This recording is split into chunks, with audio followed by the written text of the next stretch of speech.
chia bật to thì bạn có số gồm chương nè ọc nhà âm chay nguồn kệ này dựa nên sẽ than đi tụi tụi hông đi HDTV phục đó cái điều dạng phục vụ nó ca căn cần tay niên cắt xe bố đập bay bác support cho play ca club đá thôn Spear Dragon cún không ai bạn gồm ọc con giang chia chơi nè ọc nhà âm chay nguồn chia bật to tên tiên đi số gồm chơi nè ọc nhà sông an vượt tân nặng đại chính nè ọc bật thông không bật khót bàสำหรับ ក្លឹប ប្រដាល់ ទុន សភា បាទ ដល់ កិត្តិយស យ៉ាង ខ្ពង់ខ្ពស់ ក្នុង ការ កាន់ កន្ត្រៃ មាស កាត់ ខ្សែ បូ បាទ ផ្លូវ ជ័យ ក្នុង ក្លឹប ប្រដាល់ ទុន សភា Dragon គុណ ខ្មែរ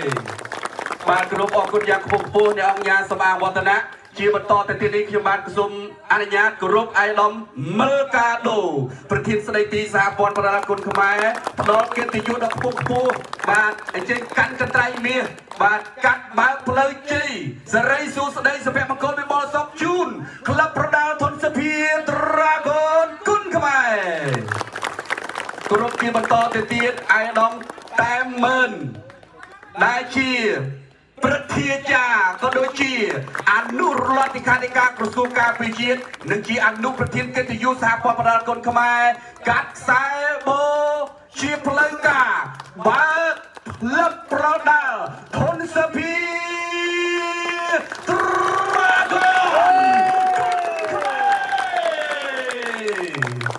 បាទសូមអរសាទរនេះគឺជាការកាត់ខ្សែបូបើកដំណើរការជាផ្លូវការនៃក្លឹបប្រដាល់គុណខ្មែរ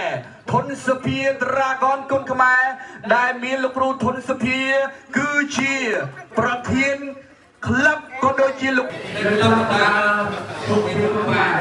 អូតែអត់តែទី8ដល់12ដល់9ដល់8ដល់20តែទី20គឺទេ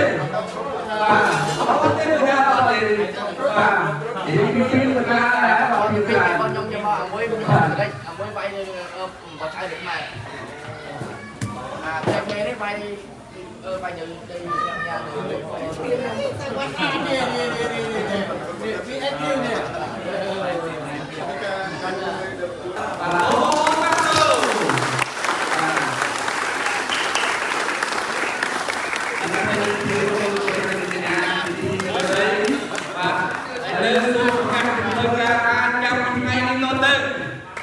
លឹកប្រដាល់គុណសភា Dragon គុណខ្មែរនឹងចាំ